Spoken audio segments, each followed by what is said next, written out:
दीनदयाल उपाध्याय जी की 108वीं जयंती के अवसर पर उन्हें श्रद्धा सुमन अर्पित करने के लिए एकत्र हुए।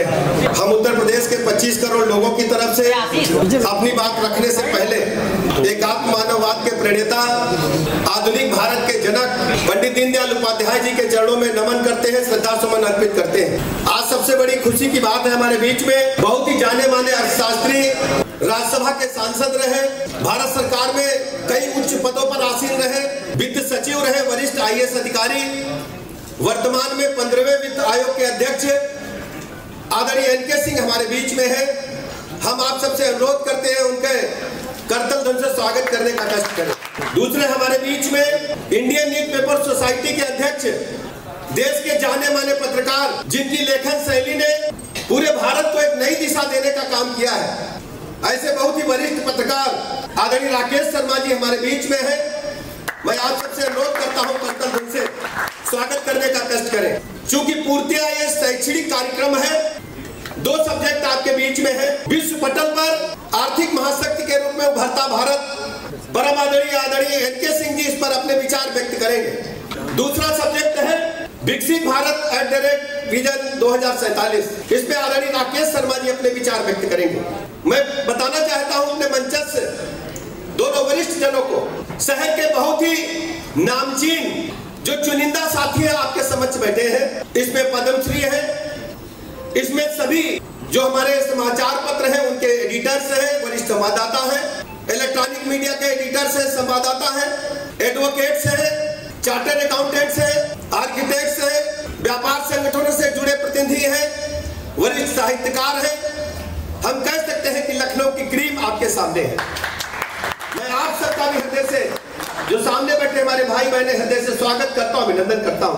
पंडित दीनदयाल उपाध्याय जी ने आजाद भारत के बाद जो भारत की परिकल्पना की थी, उसे मूर्त रूप देने उन्होंने पूरा जीवन लगाने का काम किया। उनका मानना था समाज के अंतिम व्यक्ति के चेहरे पर जब तक मुस्कान नहीं आ जाती, उसको मुख्य धारा में हम नहीं ले आते, तब तक आजाद भारत का सपना पूरा नहीं होगा। आज हम कह सकते हैं माननीय प्रधानमंत्री नरेंद्र मोदी जी की नीतियां, जो गरीब कल्याण योजनाएं हैं, वो पंडित दीनदयाल उपाध्याय जी की सोच के मुताबिक जन जन को मुख्य धारा में लाते हुए उनके जीवन के हर पहलू को आगे बढ़ाने का काम कर रही है। चाहे सभी जरूरतमंदों को पक्का मकान हो, चाहे 5 लाख तक के निःशुल्क इलाज की गारंटी हो, चाहे किसान सम्मान निधि हो, चाहे जल जीवन मिशन के तहत शुद्ध पेयजल घर घर पहुंचाना हो, चाहे इंफ्रास्ट्रक्चर के क्षेत्र को हम ले सकते हैं। हम कह सकते हैं कि विकसित भारत का जो विजन आजाद भारत के बाद प्रणेताओं ने देखा था, उसे मूर्त रूप देने का काम आदरणीय प्रधानमंत्री नरेंद्र मोदी जी के नेतृत्व में पूरा हो रहा है। हमारे दोनों वक्ता साथी अपने अपने सब्जेक्ट रखेंगे। मैं आप सबसे अनुरोध करता हूं कि आप उन सवालों के उत्तर भी पूछ सकते हैं। जो भी हमारे सीनियर साथी बैठे हैं, जर्नलिस्ट बैठे हैं, वरिष्ठ जन बैठे हैं, साहित्यकार बैठे हैं, NK सिंह साहब जो आपके समक्ष कहेंगे, तो कुछ साथी चाहे तो उनसे अपनी जो जिज्ञासा उसको शांत करने के लिए पूछ भी सकते हैं। मैं अपने साथियों से कहूंगा कि कार्डलेस माइक 2-3 तत्काल तैयार रखेंगे। ऐसे ही जो दूसरा सब्जेक्ट है विकसित भारत के विजन का 2047 में भारत कैसे डेवलप्ड स्टेट के रूप में, डेवलप्ड राज्य के रूप में, डेवलप्ड राष्ट्र के रूप में कैसे स्थापित होने वाला है, उस सब्जेक्ट पर विचार करें। वहां भी आप क्रॉस क्वेश्चन पूछ सकते हैं। अब मैं अनुरोध करना चाहूंगा अपने दोनों महानुभावों से तथा भारतीय जनता पार्टी के प्रदेश के अध्यक्ष आदरणीय भूपेंद्र चौधरी जी से कि हम सब दीप प्रज्वलित कर कार्यक्रम की शुरुआत करेंगे। उससे पहले मैं पुष्पगुच्छ के माध्यम से अपने दोनों वरिष्ठ जनों का हृदय से स्वागत करता हूं, अभिनंदन करता हूं। बैठ जाओ यार, बैठ जाओ यार, बैठ जाओ।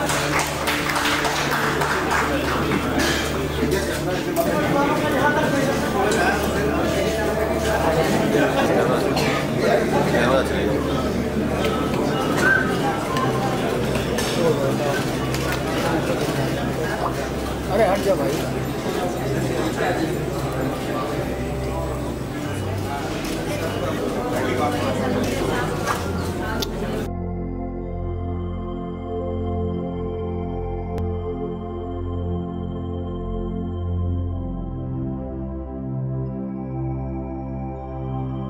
मैं आदरणीय NK सिंह साहब से अनुरोध करता हूं, कृपया वो अपना विचार रखने का कष्ट करें। धन्यवाद। सर्वप्रथम मैं विजेश जी को आभार प्रकट करना चाहता हूँ कि आपके समक्ष आने के लिए आज इस पुण्यतिथि पे जो आपने अवसर दिया उसके लिए मैं कृतज्ञ हूँ और कृतज्ञ हूँ कि पुनः दीनदयाल उपाध्याय जी के चरणों में उनसे कुछ स्रोत, कुछ बुद्धि प्राप्त करने का यह अवसर आपने दिया। मैं उनको और जितने समक्ष हैं जो आज संचालन कर रहे हैं, बीजेपी के हम लोगों के जो यहाँ के अध्यक्ष हैं, उन सभी को कृतज्ञता व्यक्त करते हुए यह कहना चाहता हूँ कि आज 108वां जो उनकी पुण्यतिथि पे है दीनदयाल उपाध्याय जी के, एक हम बहुत ऐतिहासिक चरण पे भारत है। क्यों? उन्होंने जो राह दिखाए थे, उन्होंने जो कुछ अपने विचार व्यक्त किए थे, मैं उन विचारों को पुनः स्मरण कराना चाहता हूँ। 1965 में वो एक अपने भाषण में जिसका शीर्षक था, आप सब अवगत होंगे, जिन्हें इंटेग्रल ह्यूमनिज्म के रूप से वो कुछ श्रृंखला थी जिसके ऊपर उन्होंने अपने कुछ विचार व्यक्त किए थे। भारत के समक्ष उन्होंने कहा था 1965 में, और मैं कोट कर रहा हूँ जो उन्होंने कहा था, India's heritage is a treasure trove of knowledge and values which guided humanity for centuries. यह उसी रूप से है जिससे उनसे बहुत पहले मार्क ट्वेन साहब जो हिंदुस्तान के बारे में उन्होंने लिखते समय कहा, और मैं कोट कर रहा हूँ मार्क ट्वेन से, उन्होंने कहा, India is a cradle of the human race. यह वही है जो उसी समय बृहस्पति में कहा गया है, हिमालय समार्भय यावत इंदु सरोवर तह देवंत निमक देश हिंदुस्तान प्रचक्ते। अंग्रेजी में अनुवाद, starting from the Himalayas and extending to the Indian Ocean is a nation built by God's God. That's the nation. आज का जो विषय आपने दिया है वो विषय काफ़ी आज की जो संदर्भ है उसके लिए उचित है, क्योंकि इसी संदर्भ में मुझे अभी 2 अवसर मिला कुछ भाषण देने का। London school of economics and political science, जिनके द्वारा मुझे 3 जुलाई को एक ऑनररी फेलोशिप कन्फर किया गया। अपने उस एक्सेप्टेंस स्पीच में मैंने उसका शीर्षक दिया था इंडिया एरा। क्यों? क्योंकि वो है, वही है जो India as emerging global super power. इसी संदर्भ में इन आइडियाज़, इन विचारों को व्यक्त करते हुए आइडियाज़ ऑफ भारत के समक्ष में 15 दिन पूर्व भी मुझे सौभाग्य मिला इसी विषय में। मैं 2-3 इतिहास के पन्नों को उल्टाना चाहता हूँ। आप स्मरण करें जो इतिहास के विशेषज्ञ हों कि British economist professor Angus Edison, जिनके लेखों के बारे में या जिनके पुस्तक के बारे में लगभग सभी जानते होंगे, उन्होंने एक उनकी बहुत बड़ी प्रसिद्ध पुस्तक है, उसका शीर्षक है the world economy historical statistics. Hindustan के बारे में विवरण करते हुए प्रोफेसर एंडरसन ने कहा कि विश्व के पूरे जीडीपी का 10वां सदी 10th सेंचुरी से 15-17 सेंचुरी तक भारत 24.3% उस टोटल ग्लोबल जीडीपी का भारत से ही प्राप्त हो रहा था। उसके पूर्व आप देखें, फर्स्ट सेंचुरी एडी में जो गुप्ता एम्पायर के समय था, उस समय में भारत का जो योगदान था ग्लोबल जीडीपी में, वो लगभग 33 से 35% था। उसके बाद क्या हुआ? उसके बाद आई गिरावट, उसके बाद राज्य पलटे, धीरे धीरे भारत का जो प्रभाव था वो कमता गया। और उसी कमते के कारण आपको स्मरण होगा, जब 1947 में हम लोगों ने स्वराज्य प्राप्त किया, उसके बाद बहुत दिनों तक भटकते रहे 3 लक्ष्य के ऊपर। उन 3 लक्ष्य के 3 शब्द में प्रयोग करूं, वो 3 F थे। F क्या? फूड, फ्यूल और फाइनेंस। इन तीनों के ही जरिए में तब से भटकते रहे। झटका लगा और झटका के बाद हमारी ऐसी हालत हो गई। 1991 के बारे में मैं अभी विवरण कर रहा था, विजेश भाई को बता रहा था कि वो दिन क्या था, क्योंकि वो दिन मैंने स्वयं उन दिनों का मुझे अनुभव है कि ऐसा भी समय था कि रिजर्व बैंक का गवर्नर मुझे फोन करता था, मैं वित्त मंत्रालय में था, कि नंदू बाबू 20 शनिवार तक 20 मिनट की उन्हें चाहिए, शनिवार तक $20 मिलियन भारत की मर्यादा को रखने के लिए, नहीं तो हम लोग एक डेट डिफॉल्टर के रूप में बन जाते। और एक बार अगर अंतर्राष्ट्रीय दृष्टिकोण से आप डेट डिफॉल्टर बन जाते हैं तो आप एक पराया बन जाते हैं। उसके बाद कुछ संभले, कुछ परिवर्तन हुए। उस समय परिवर्तन, क्योंकि उसके बाद हम लोगों का कोई दूसरा रास्ता नहीं था। हम लोग उसके पहले भी इंदिरा गांधी के टाइम में, राजीव गांधी के टाइम में संभल सकते थे, नहीं संभल पाए। और ढलते ढलते परिस्थिति ये हो गई जिसका कि मैंने आपको विवरण दिया। लेकिन उसके बाद हम लोग में निरंतर प्रगति हुई। और आज प्रगति के पश्चात इस दृष्टिकोण में है कि विश्व के 3rd लार्जेस्ट इकोनॉमी के रूप में पिछले 10 वर्षों में जो हम लोगों ने प्राप्त किया है, उपलब्धि की है, हम ही एक ऐसे आज देश है कि 4था वर्ष सक्सेसिवली 7 से 8% जीडीपी की उपलब्धि प्राप्त की है। शायद इंटरनेशनल मॉनेटरी फंड और विश्व बैंक भी स्वीकार कर रहा है कि India is today the brightest spot in the global economy. आज हम लोग तो प्रगति कर रहे हैं कि विश्व की 3rd लार्जेस्ट इकोनॉमी बन जाए। कुछ दिन में तो निश्चित रूप से बनने के हम लोग रास्ते पे हैं। और अगर परचेजिंग पावर पैरिटी जिसे हम लोग जानते हैं उस रूप से देखें तो 3rd लार्जेस्ट तो हम लोग बन चुके हैं। यूनाइटेड स्टेट्स, चाइना और उसके बाद भारत बन चुके हैं परचेजिंग पावर पैरिटी के दृष्टिकोण से। लेकिन अभी रास्ता बहुत और आगे है। अगर इतिहास के पन्नों पर चले तो जैसा आपने बताया, हमारा लक्ष्य है कि 2047 तक एक विकसित भारत के रूप में अपने को परिवर्तित करना।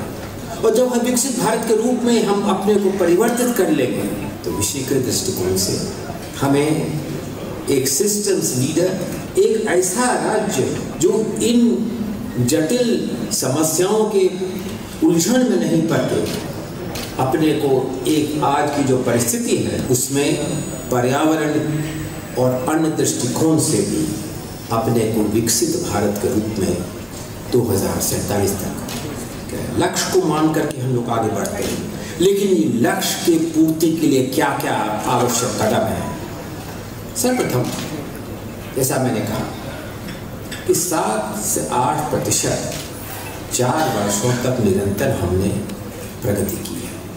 और इसको रियल टर्म्स में आप नॉमिनल टर्म जिसे अर्थशास्त्री कहते हैं, जिसमें कि आप डिफ्लेटर अगर जोड़ लीजिए तो लगभग 11 से 12% ये चौथा वर्ष है जो हम लोग उस दिशा में प्राप्ति हम लोगों ने कर ली है। और आवश्यक है कि अगर जो विश्व बैंक का मापदंड है कि अपने को एक विकसित भारत के रूप में परिवर्तित करने के लिए आज हम लोग 3.7 ट्रिलियन डॉलर इकोनॉमी है, आवश्यक है कि यह बढ़ते बढ़ते 23 ट्रिलियन डॉलर होना आवश्यक है। और ये संभव है, ज़रूर इसमें चुनौतियां हैं, लेकिन चूंकि एशिया के ही अन्य राज्यों ने इस चुनौतियों से स्वीकार किया है तो भारत में ये क्षमता है और हमें ये शक्ति है कि हम ये लक्ष्य की पूर्ति कर सकते हैं। तो इसी प्रकार कोई ऐसा नहीं है, एक पार्लियामेंट्री डेमोक्रेसी के अधीन, फ्री फेयर इलेक्शन के अधीन, इस दृष्टिकोण, इस लक्ष्य से जो हमारी अभी राष्ट्रीय लीडरशिप है, जो हमारी पॉलिटिकल स्थिरता है, इस लक्ष्य में कोई अड़चन है।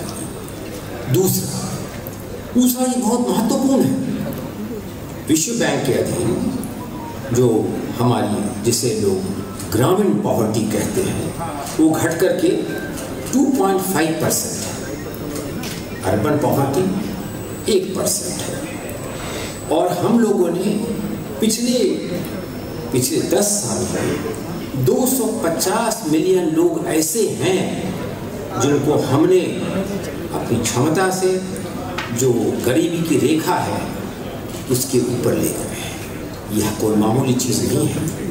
मेरे ही मित्र प्रोफेसर लॉरेंस समर्स, जिनकी अध्यक्षता में मैं और प्रोफेसर लॉरेंस समर्स 2 हम लोगों ने लिखी है, इन्होंने कहा कि दुनिया के लिए ये 21st सेंचुरी मिरेकल माना जाएगा कि आपने 10 वर्षों के अधीन 250 मिलियन लोगों को, जो गरीबी की रेखा है, उसके आप ऊपर ले गए हैं। लेकिन हमारे लिए और हमारा जो लक्ष्य है, उसके लिए ये पर्याप्त नहीं है। आज जो विश्व बैंक के अधीन गरीबी रेखा का जो उन्होंने चिन्ह लगाया है, वह 1.90 डॉलर, वो उसके आधार पे ये हम लोगों ने उपलब्धियां की हैं। लेकिन ये काफ़ी नहीं है। हमारा लक्ष्य है कि वह 1.9 डॉलर नहीं, इसे 3 डॉलर या 3.5 डॉलर के जो मापदंड हैं, उसके तुलनात्मक आगे बढ़े। और हमारी हमें जो क्षमता है, जो एज डिपेंडेंसी रेशियो है, जो क्षमता है कि नई टेक्नोलॉजी को ग्रहण में ये हम लोगों ने जो सिद्धि प्राप्त की है, ये चलता जाए और पर्यावरण में जो परिवर्तन हो रहे हैं, उसके लिए जो नई चुनौतियां आए हैं, उसको इस रूप से करें।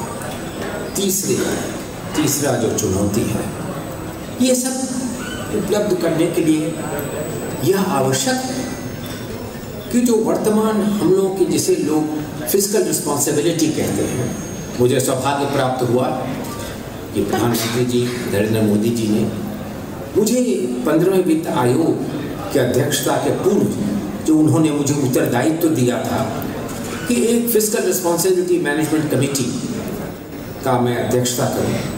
मैंने कुछ जो अनुशंसा की, वो अनुशंसा सरकार ने अनुशंसा को स्वीकार किया।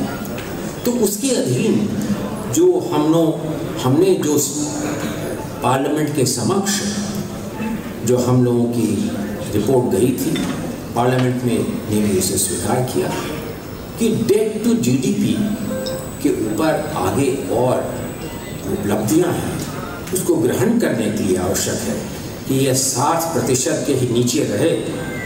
और जो फिस्कल डेफिसिट के नॉर्म्स हैं, वह भी 3% के ही लगभग है। 3% राज्यों में, जोशी भाई आप तो उत्तर प्रदेश की जो चुनौतियां हैं, आप संबंध होंगे कि 3% राज्यों को हासिल करना कोई मामूली चीज़ नहीं है, लेकिन पूरे राज्यों को, हर एक राज्यों को 3% और केंद्र में भी उसे 3% की जो चुनौती है उसको करते चले और आगे बढ़ें।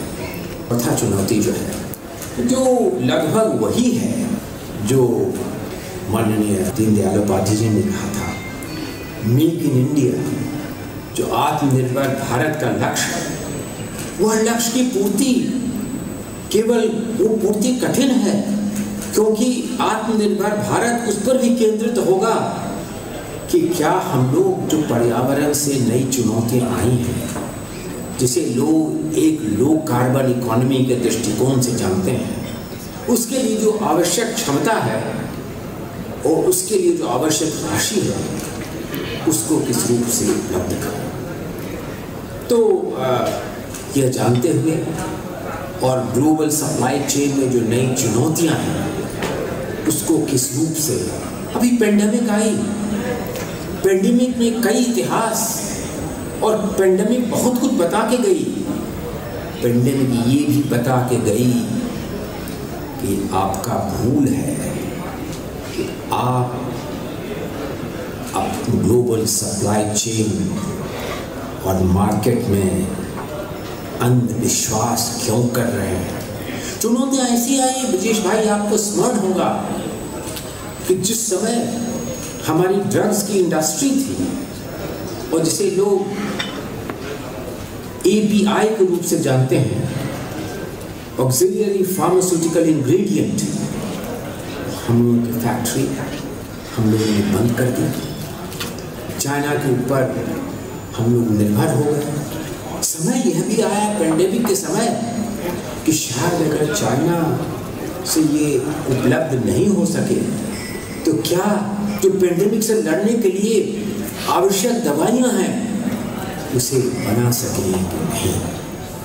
खैर, हम उस राह पर चलते गए, पेंडेमिक पीछे गया, लेकिन एक छोड़ के गया है कि आत्मनिर्भर भारत का महत्व और आत्मनिर्भर भारत और विश्व में लोग उसी को नमन करते हैं जो आर्थिक दृष्टिकोण से आत्मनिर्भर और सुदृढ़ है। यह वही मार्ग है जिनके संबंध में वो बहुत कुछ स्वर्गीय बता चुके दीनदयाल उपाध्याय जी, उस मार्ग पे आगे बढ़ते रहे। तो इसी दृष्टिकोण से जो रिन्यूएबल एनर्जी के संबंध में और रिन्यूएबल एनर्जी के संबंध में जो उन्होंने कुछ राय दिए, ग्लोबल सप्लाई चेन के बारे में उन्होंने जो संबंध दिए, भारत ही एक ऐसा है राज्य जो प्रधानमंत्री जी ने 2015 में पेरिस में भाषण देते हुए उन्होंने कहा कि जो भी इस संबंध में चुनौती है मैं इसको स्वीकार करता हूँ, और उन्होंने घोषणा की नेशनली डिटर्मिन्ड कंट्रीब्यूशन के समक्ष। क्या थी वो यह थी कि भारत 2030 तक 33 से 35 ऊर्जा जो उत्पन्न करेगी वो रिन्यूएबल ऊर्जा होगी। आपको जान करके हर्ष होगा कि भारत ही एक ऐसा राज्य है जो 2030 के पहले हम लोगों ने उसको संपूर्ण रूप से प्राप्त कर लिया। और जो मेरा अब लक्ष्य है कि 2050 तक अपने को एक कार्बन न्यूट्रल स्टेट बना दे, उसके ऊपर अग्रसर हम लोग प्रगति कर रहे हैं। पांचवा है कि किस रूप से और किस तरह जो आर्टिफिशियल इंटेलिजेंस और तकनीकी परिवर्तन हो रहे हैं कैसे ग्रहण किया जाए, ग्रहण इस रूप से किया जाए कि उसकी उपलब्धि प्राप्त हो जाए, लेकिन साथ ही साथ जो मानस है उस पर कोई परिवर्तन नहीं। बेरोजगारी की समस्या, रोजगार देने की समस्या, इसके ऊपर भी किस रूप से विशेषकर महिलाओं, विशेषकर युवा के ऊपर कैसे हम लोग उन्हें ऐसे कार्य दें जो वैल्यू एडेड कार्य, तकनीकी उपलब्धि के साथ साथ इस चुनौती को हम लोग किस रूप से उसमें परिवर्तन करें। आर्टिफिशियल इंटेलिजेंस इसका ग्रहण करना उपलब्ध है। आपको जान करके हर्ष होगा कि समक्ष $1 ट्रिलियन की ये डिजिटल इकोनॉमी तो हम लोगों ने उपलब्ध कर ली है।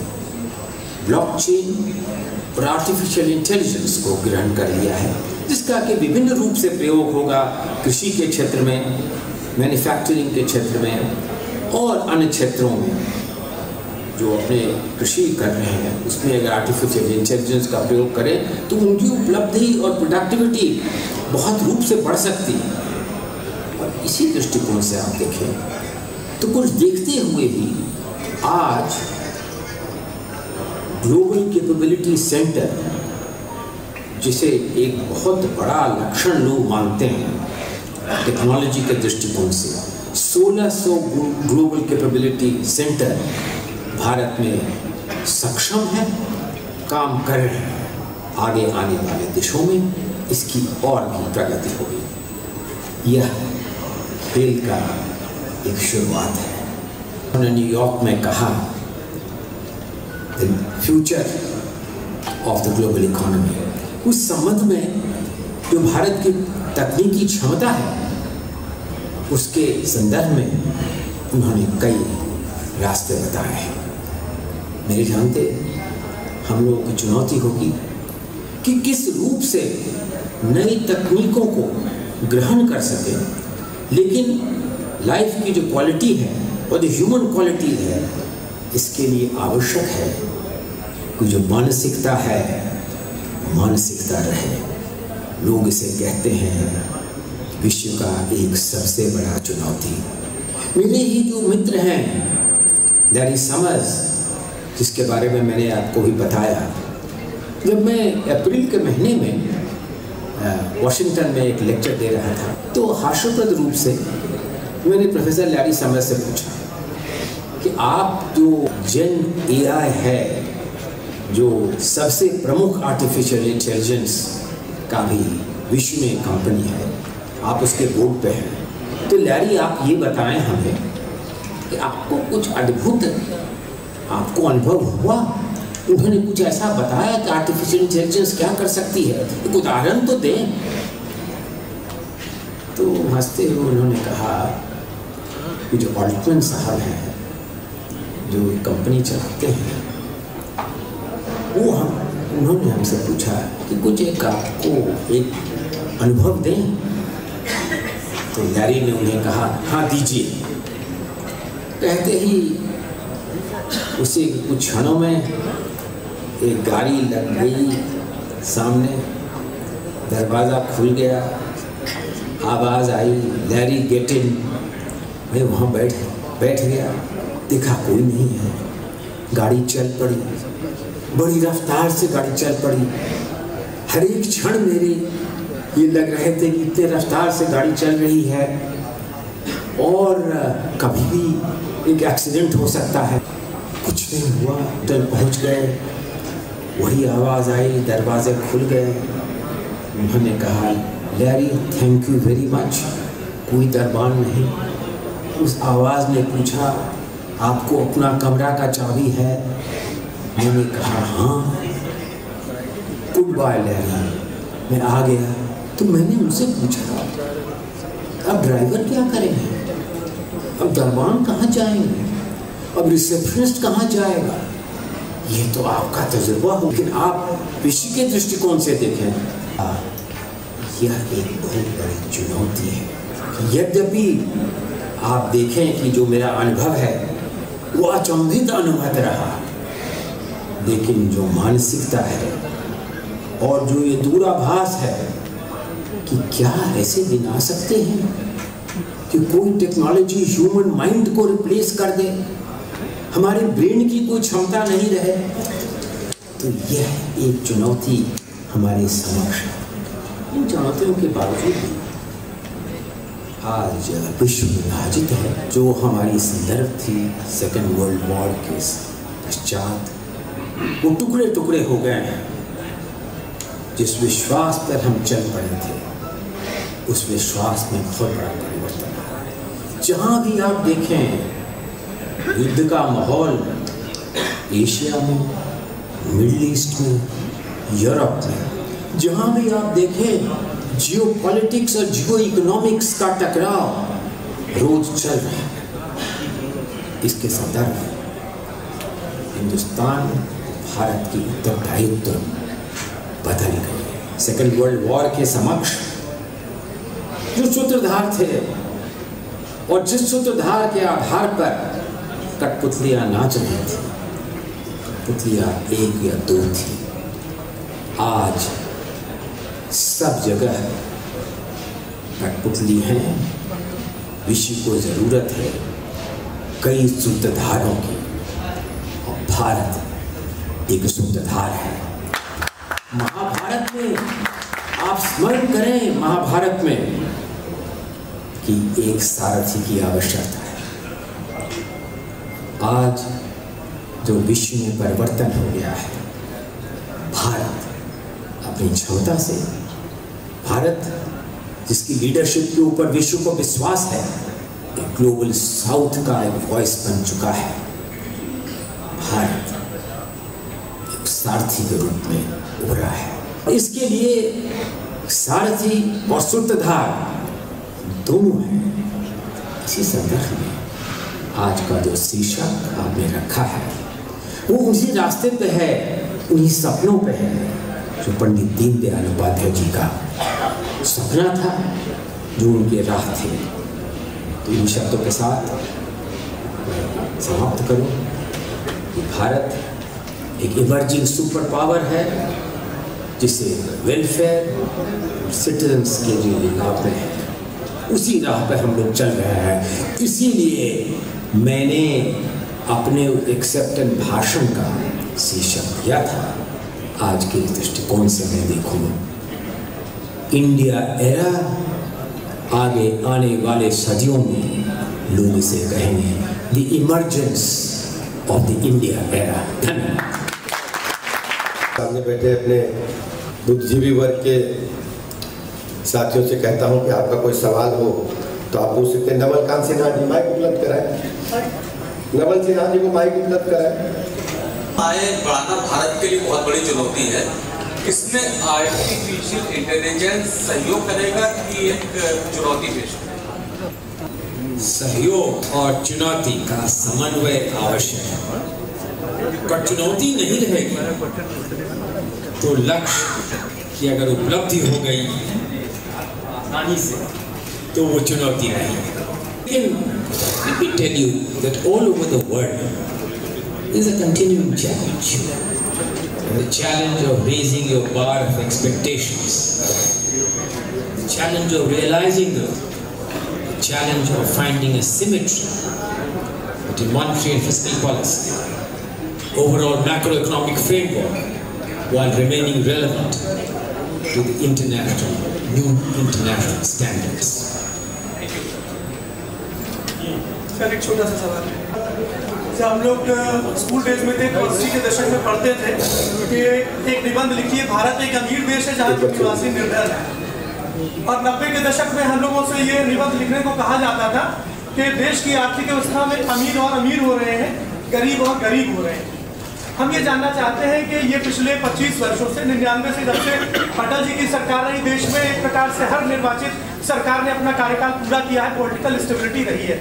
क्या हमारे देश की जो आर्थिक रूप से उभरने की जो महाशक्ति है, क्या हम आने वाले समय में ये देख सकते हैं कि हेल्थ और एजुकेशन जैसे सब्जेक्ट एक वेलफेयर स्टेट के कॉन्सेप्ट में स्टेट का सब्जेक्ट बनेंगे और स्टेट शिक्षा और स्वास्थ्य की इन सुविधाओं को लेकर ये स्टेट इसकी गारंटी ले सकता है, जिसके लिए आम आदमी से अधिक ये स्टेट का सब्जेक्ट हो सकता है?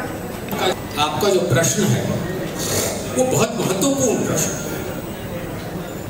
इसलिए महत्वपूर्ण है कि स्वास्थ्य और शिक्षा ये दो ऐसे विषय हैं जो हमारे लिए सबसे मुख्य चुनौती है। आप पहले शिक्षा में, आप शिक्षा के दृष्टिकोण से देखें, 3 चुनौतियां हैं। एक व्यय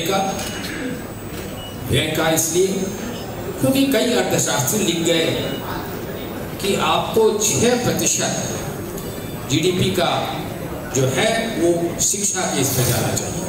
आप राज्यों द्वारा जो व्यय है, केंद्र द्वारा जो व्यय है, उन दोनों को अगर जोड़ भी दें तो 4%, 2 से आगे वो नहीं बढ़ा। तो एक तो व्यय का चुनाव, व्यय की चुनौती है। दूसरा, शिक्षा के दृष्टिकोण में शिक्षकों की चुनौती है। क्या वैसे शिक्षक उपलब्ध हैं जो आज की जो चुनौतियां हैं और जो आज की तकनीकी दृष्टिकोण से चुनौतियों कि उन्हें उस संदर्भ में क्या शिक्षक हैं उतने उपलब्ध? अगर नहीं है तो कहाँ से शिक्षक आएंगे? जैसे जैसे तकनीकी दृष्टिकोण से हम आगे बढ़ रहे हैं, शिक्षकों को शिक्षा देने की क्षमता कि ग्रहण किस रूप से हो सके और इस रूप से हो सके।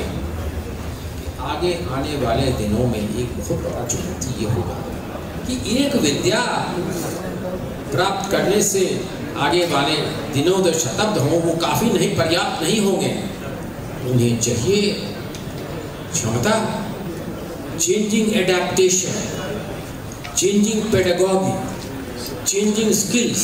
सो शिक्षकों की उपलब्धता।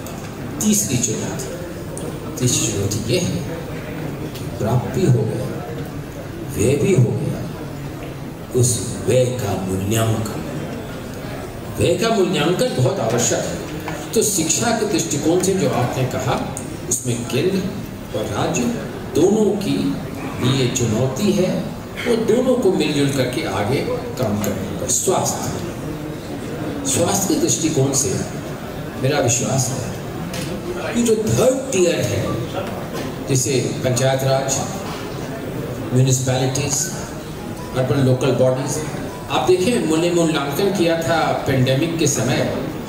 बहुत सारे आपके अर्बन लोकल बॉडीज और जो म्यूनिसिपैलिटीज़ हैं वहाँ लेबॉरेटरीज उपलब्ध नहीं हैं कि लोग बता सके कि आपको कोरोना है या नहीं है।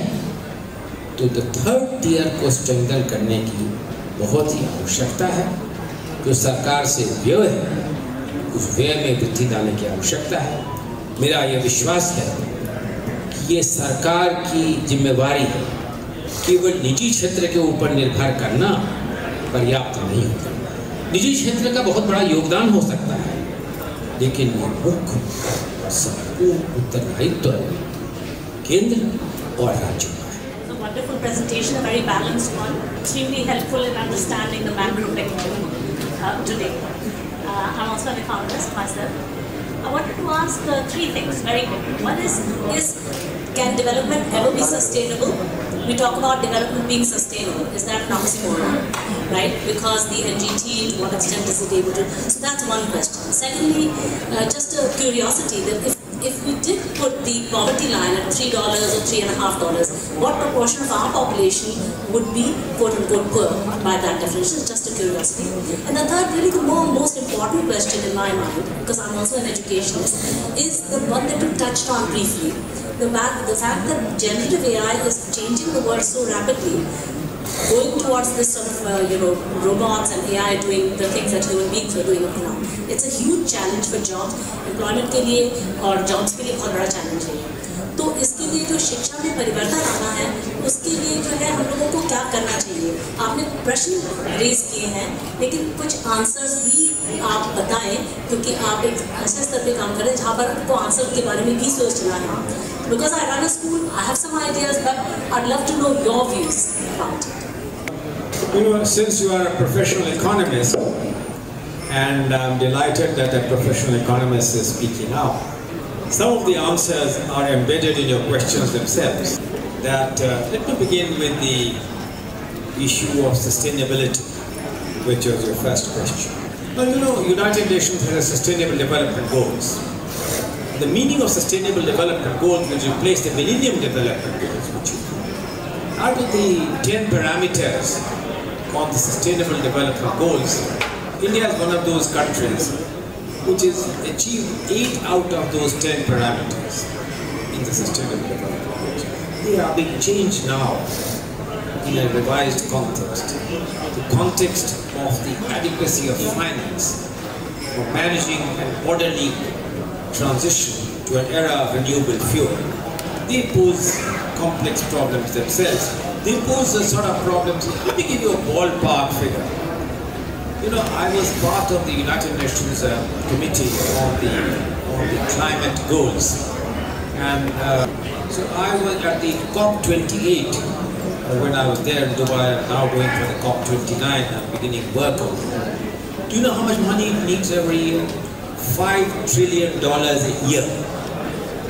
How much money do we have? So that issue raises the core issue of does the international community have conscience? Do they realize they have an obligation? Obligation to the world. Obligation to the international community. Biggest polluters today are those who preach about it, but do not want to take one step to contribute to what they have done for that pollution. But if climate financing is not forthcoming, what should we do? If climate financing is not coming, what shall we do? Well, we'll have to find domestic resources, of course. We will have to change many things. The Prime Minister has suggested some extraordinary things. He was the first one to have used the word, if you recall, life. He used the word life. What does life mean? Changing eating habits. Changing eating habits. I do not want to be a propagator, but I certainly believe that if the world turned vegetarian for 2 days in a week, the amount that you will save in terms of pollution is extraordinary.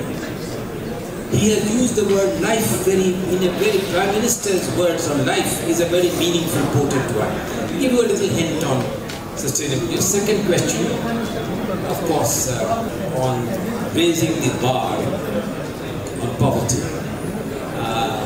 Well, you know, it's a question of whether methodology which we employ, will you do on the basis of PPP?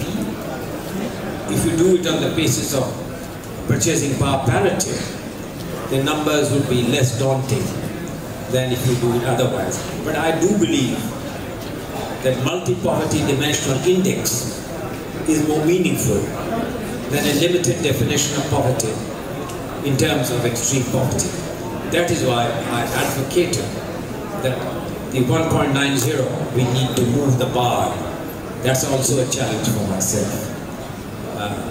Last question, which was on this whole issue of teacher, artificial intelligence, hiatus. That's why I said, of course, AI is now taught as a curriculum in every school, which is a good thing. But in AI terms, necessitates that you need to think in innovative ways. Is the child too much? And this is my biggest critique of the current educational system. That are we too much dependent on the rote method of learning, which inhibits innovation? And are we willing to accept failures as much as we applaud success? To have a society based on innovation, society must accept some failures with outstanding success. And that's what I believe is necessary. Thank you. Professor M.K. Agrawal, Lucknow University. मेरी पुस्तक उन पर है भी, लेकिन आज का प्रश्न दूसरा है। आपने चूंकि अंतर्राष्ट्रीय स्तर पर इस बात को लागू किया है, क्या आज वैश्विक स्तर पर ये संभावनाएं प्रबल नहीं हो रही हैं, या कह लीजिए कि पाश्चात्य मॉडल आज फेल होता हुआ नजर आ रहा है, जो हम लोग उसकी एनालिसिस कर रहे हैं। आज अमेरिका का मॉडल या आप ब्रिटिश मॉडल कहें या पाश्चात्य कहें, कुछ भी कहें, क्या वजह है कि कोविड के बाद वो मॉडल फेल हो रहा है? भारत का मॉडल जो बढ़ रहा है, उसी इकोनॉमिक्स को पढ़ करके अगर पंडित जी के मॉडल को उसमें इनकार कर दिया तो बढ़ रहा है, तो क्या हम इस स्तर पर ग्लोबल लेवल पर अपने को विश्व गुरु स्थापित करना है, तो हमें अभी और किन प्रयत्नों की आवश्यकता है? वेस्टर्न मॉडल से आए, वेस्टर्न मॉडल ऑफ इकोनॉमिक्स, वो केंद्रित है एक विषय के ऊपर जिसे लोग आमतौर से देखते हैं वॉशिंगटन कंसेंसस।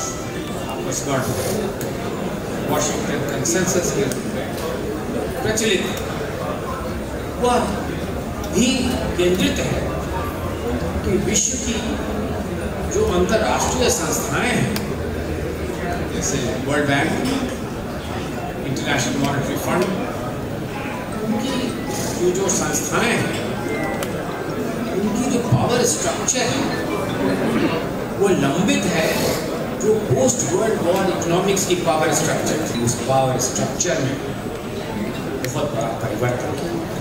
आप उदाहरण लें कि उन बोर्ड की जो रिप्रेजेंटेशन है वर्ल्ड बैंक में, इंटरनेशनल मॉनेटरी फंड में, तो यूरोप का रिप्रेजेंटेशन है। उसमें कैसे ऐसे यूरोपियन कंट्रीज हैं जो आज के इकोनॉमिक्स टर्म्स में वो इरेलेवेंट हो चुके हैं, लेकिन फिर भी उनका कोटा है, फिर भी उनका दायित्व है। उसमें एक बहुत बड़ा परिवर्तन आने की आवश्यकता है। आज यूनाइटेड नेशंस का आपने बार बार ये कहा जाता है कि यूनाइटेड नेशंस की जो सृजन हुई थी, उस सृजन में जो यूएन सिक्योरिटी काउंसिल, और मैं इसलिए उस पर ज़्यादा नहीं जाना चाहता हूँ कि भारत से ही भूल हुआ, उस समय हमने जो हमारी बारी थी, हमने अपनी स्वतः रूप से जो हमारी बारी को हमने चाइना को दे दिया ताइवान, ग्रहण हुआ चाइना, और हम आज उसी यूनाइटेड नेशन सिक्योरिटी काउंसिल के बाहर हैं। जिस समय हमने जो हमारी बारी थी, हमने अपनी स्वतः रूप से जो हमारी बारी को हमने चाइना को दे दिया ताइवान, ग्रहण हुआ चाइना, और हम आज उसी यूनाइटेड नेशन सिक्योरिटी काउंसिल के बाहर हैं। उस यूनाइटेड नेशन सिक्योरिटी काउंसिल का क्या अर्थ है? तो उसके हम सदस्य नहीं हैं। जो हम उभर गए हैं इतने बड़े आर्थिक दृष्टिकोण से एक सुपर पावर के रूप में, इन संस्थाओं का पुनर्गठन आवश्यक है यदि आज के दृष्टिकोण से अपने को रेलेवेंट होना चाहिए। अभी हमारे पास सवाल तो बहुत आ गए हैं, मैं सभी का स्वागत करता हूं, लेकिन समय हमें इसकी अनुमति नहीं दे रहा है। अभी सेकंड जो हमारा परिचर्चा होगी उसमें इन सवालों को हम लेंगे। अभी हम अपने बड़े भाई HGS Parihar, senior advocate, Lucknow high court से अनुरोध करते हैं। माननीय मंत्री जी, आपका बहुत बहुत धन्यवाद, आपने अवसर दिया। हमारे जहाँ पे आज से विश्व बदल का आर्थिक महाशक्ति बनता भारत है, इसके संबंध में हमारे यहाँ समाज में, राजनीति में 2-3 शब्द प्रचलित रहते हैं, आत्मनिर्भर भारत, मेक इन इंडिया और महाशक्ति के, आर्थिक महाशक्ति के रूप में बढ़ता भारत। मेरा कंसर्न ये है कि हमारे यहाँ पब्लिक मनी से या प्राइवेट मनी से तमाम IIT, IIM और मेडिकल कॉलेजेस एंड इंस्टीट्यूशंस खोले गए हैं। उसमें से जो पढ़ के जाते हैं वो ऐसा क्या कारण है कि हिंदुस्तान में रहना नहीं चाहते, हिंदुस्तान के बाहर जाते हैं और वहाँ जाकर वो थिंक टैंक बनते हैं और वहाँ की जो अर्थव्यवस्था है उसमें वो सहयोग करते हैं। ऐसा कोई प्रस्ताव हो सकता है जिससे उनको यहाँ रोका जाए, ब्रेन में रुक सके और यहाँ भारत को आर्थिक महाशक्ति के रूप में उभरते ही नहीं बल्कि उसको स्थापित करने में उनका सहयोग मिल सके? ये गंभीर प्रश्न है और कोई हास्यप्रद रूप से जवाब देना उचित नहीं होगा। जो विश्व के डेवलपिंग वर्ल्ड है और हम अपने को अब डेवलपिंग वर्ल्ड से निकल कर एक डेवलप्ड वर्ल्ड के रूप में परिवर्तन कर रहे हैं। शब्द प्रयोग किए थे ब्रेन ड्रेन, तो उस ब्रेन ड्रेन शब्द से क्षमता यहाँ प्राप्त करनी, क्षमता का लाभ यहाँ नहीं मिलता, कहीं और क्षमता दूसरी दृष्टिकोण से देखिए। दूसरी दृष्टिकोण से आपको मैं एक हास्यास्पद रूप से बताऊं कि जब 15वें वित्त आयोग के परिप्रेक्ष्य में मैं केरला गया। केरला में उस समय एक अर्थशास्त्री वहाँ के वित्त मंत्री थे, टॉमस उनका नाम था। अभी गवर्नमेंट सरकार वही है, लेकिन अभी वो वित्त मंत्री नहीं है, लेकिन टॉमस साहब उस समय वित्त मंत्री थे। उन्होंने कहा कि हमें तो पता नहीं है क्या करना चाहिए। गांधी जी ने कहा, मैं हिंदी में कह रहा हूँ, हम लोगों के समक्ष एक बहुत बड़ी समस्या है। क्या यूपी और बिहार के लोग यहाँ आकर के बस गए हैं, क्या करना चाहिए? हम लोगों के लिए बहुत बड़ी सामाजिक समस्या है। मैंने उनसे कहा कि टॉमस साहब ज़रा आप सोच लें, आपकी जो लेबर फोर्स थी वो कहाँ है, जो आपको आवश्यकता पड़ गई है कि ये यूपी और बिहार से आप मंगा करके श्रमिकों को अपनी जो कार्य है वो कार्य कर रहे हैं। तो कहा क्या अर्थ से वो कहाँ कार्य कर रहे हैं? पूरे गल्फ में कार्य कर रहे हैं। पूरे अन्य जो राज्य हैं एशिया में वहाँ कार्य कर रहे हैं, तो वो तो रेमिटेंस भेजते होंगे। तो आपकी रेमिटेंस आ रही है उनसे और आप मच लोअर कॉस्ट पे आप उपलब्ध कर रहे हैं श्रमिकों को बिहार। तो इसमें लाभ किसका है? आपका है कि जो आर्थिक समस्या है आज उसमें ये रेमिटेंस इनकम जो प्राप्त हो रही है, यह इसका बहुत बड़ा उसका योगदान है। सर्कुलर इकोनॉमी की आवश्यकता है। आप बिल्कुल सही कह रहे हैं कि आवश्यक है। आज की जो प्रतिबंध है, movement of talented people across the world, उसमें जो प्रतिबंध लगे हैं उसको हम लोग उस प्रतिबंध को हटाएं। अंतिम मेरा मानना, देखिए वो क्यों जाते हैं? क्या हमारे यहाँ एंटरप्रेन्योरशिप की क्षमता है कि यहाँ शिक्षा उपलब्ध कर मैं स्वयं यहाँ एंटरप्रेन्योर बनूँ? इसमें क्या बाधाएं हैं? क्यों एंटरप्रेन्योर यहाँ नहीं हो सकते हैं? क्या हमारे वातावरण में क्या और आवश्यकता है? इसे साधारण रूप से इसके ऊपर प्रधानमंत्री ने बहुत उपलब्धियां प्राप्त की हैं। आपने देखा होगा कि पिछले 10 वर्षों में ईज ऑफ डूइंग बिजनेस के ऊपर कितना परिवर्तन हुआ है और यहाँ यूपी में कितना परिवर्तन हुआ है। जितने मापदंड हैं, आपने time taken for permissions, land, ease of doing business में अगर हम लोग और उपलब्धि प्राप्त कर सकें तो एंटरप्रेन्योरशिप की जो एक भावना है वो उत्पन्न होगी और तभी यह एक बनेगा एक। इससे जो लोग बाहर जा रहे हैं, लेकिन जो लोग बाहर जा रहे हैं बहुत लोग वापस भी आ रहे हैं, पता नहीं क्या आंकड़े हैं। एक आपको उदाहरण मैं बताऊं, मैं इंस्टीट्यूट ऑफ इकोनॉमिक ग्रोथ का जो सबसे पुराना दिल्ली स्कूल ऑफ इकोनॉमिक्स का इंस्टीट्यूट है, मैं उसका अध्यक्ष हूँ। तो अभी मैंने एक नया ट्रस्टी मैंने ऑब्टेन किया। 6 ट्रस्टीज हैं। मैंने सौम्या स्वामीनाथन को मैंने ट्रस्टी बनाया है। मैंने सौम्या से पूछा, तुम तो WHO वर्ल्ड हेल्थ ऑर्गेनाइजेशन कि तुम चीफ साइंटिस्ट यहाँ आ गई हो Saumya? Opportunities are here, opportunities. यह एक छोटा उदाहरण है, सही है। निरंतर अगर इस रास्ते पर चलते रहे, आने वाले दिनों में यह प्रश्न और जो आपने अभी कहा, शायद इसकी चिंता कम होगी। बहुत बहुत धन्यवाद। काशी का आभार, दिव्यांशु प्रताप एडवोकेट जी का आभार, आदरणीय गोपाल कृष्ण पाठक जी का आभार, प्रोफेसर भरत सिंह जी का आभार, जो डायरेक्टर जनरल SMS हैं, संजीव द्विवेदी जी का आभार। अब हम तृतीय सत्र के लिए आगे बढ़ रहे हैं, जो बहुत ही गंभीर विषय है। मैं आदरणीय राकेश शर्मा जी, जो इंडियन न्यूज़पेपर सोसाइटी के अध्यक्ष हैं, देश के जाने माने पत्रकार हैं, मैं प्रार्थना करता हूं कि वो आए और विकसित भारत विजन @2047 पर अपने विचार रखें।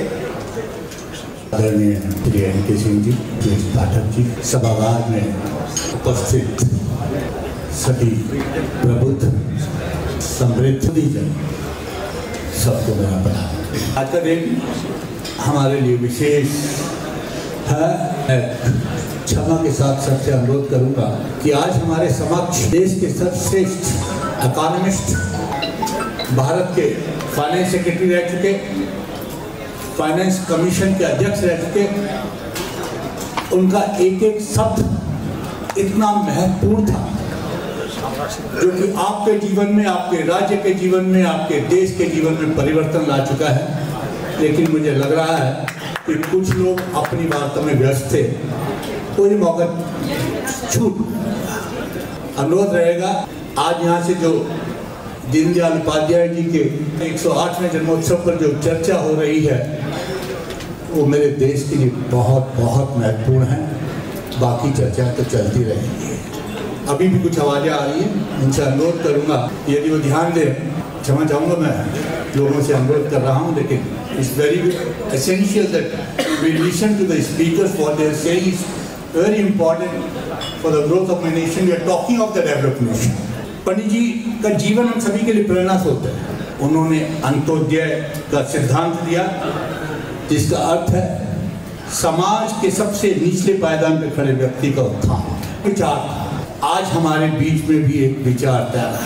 लोगों ने उस बात का हंसी उड़ाई जब कहा गया कि नरेंद्र मोदी बायोलॉजिकल नहीं है, तो बायोलॉजिकल अपने शरीर की बात नहीं कर रहे, वो एक विचार की बात कर रहे हैं। नरेंद्र मोदी जो विचार है, उन्होंने उस सिद्धांत को जो दीनदयाल उपाध्याय जी ने स्थापित किया था 1951 के अंदर, जब भारतीय जनसंघ की स्थापना हो रही थी, उसको कार्यान्वित किया। एक नारा दिया, सबका साथ सबका विकास। इसका मतलब ही है अंत्योदय, आखिरी व्यक्ति तक उत्थान करना। और जब तक भारत के अंदर 140 करोड़ व्यक्तियों का उत्थान नहीं होगा, तो भारत विकसित भारत हो ही नहीं सकता। तो सबसे पहले मैं भारत की बात करूंगा, क्योंकि विकसित भारत को मेरे को विषय दिया गया है। हमारे देश के नौनिहाल 55 वर्षीय बाल्यकाल में जी रहे व्यक्ति भारत को भारत मानते ही नहीं। हम किस भारत की बात कर रहे हैं? हम नरेंद्र मोदी के भारत की बात कर रहे हैं कि हम उस भारत की बात कर रहे हैं कि जिसको कहा जाता है कि ये देश नहीं है, ये राज्यों का समूह है। आपके शरीर में आंख है, हाथ है, पाँव है, मुंह है, लेकिन आपकी आत्मा नहीं है, तो आप मृत हैं। भारत पूरे देश को जोड़ता है, तो भारत राज्यों का समूह नहीं है, भारत देश की आत्मा है। भारत है। मैं अपने क्रम को बदल रहा हूं।